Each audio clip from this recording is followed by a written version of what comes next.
kızıl gülüm benim, söyle harda kalmışsan gülüm. Öldürür nazın beni, baharım yazın beni, söyle harda kalmışsan gülüm. Şeyda bülbülüm benim, bir kızıl gülüm benim, söyle harda kalmışsan gülüm. Öldürür nazın beni, baharım yazın beni, söyle harda kalmışsan gülüm. Sen benim kara telim, ince belim, şirin dilli sevgilim.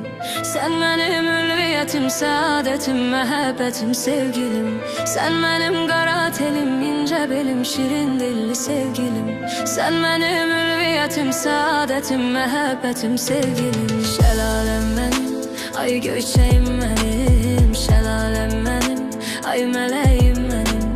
Şelalem benim, ay göçeğim benim. Şelalem benim, ay meleğim benim.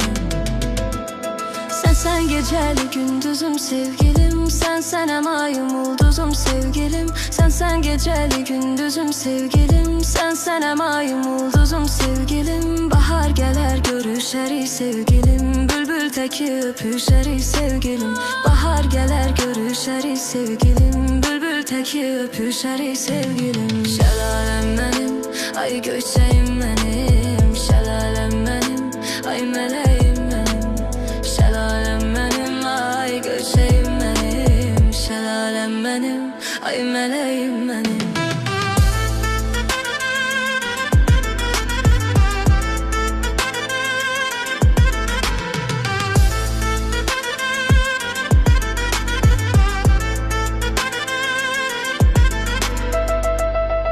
Tale yaradıp seni, meftun etmişsen beni, söyle harda kalmışsan gülüm.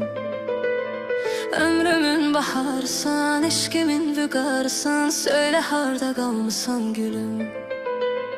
Tale yaradıp seni, meftun etmişsen beni, söyle harda kalmışsan gülüm. Ömrümün baharsan, eşkimin vügarsan, söyle harda kalmışsan gülüm. Sen benim kara telim, ince belim, şirin dilli sevgilim.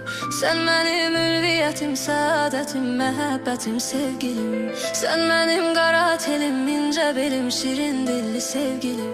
Sen benim ülviyetim, saadetim, mehebbetim, sevgilim. Şelalem benim, ay göçeğim.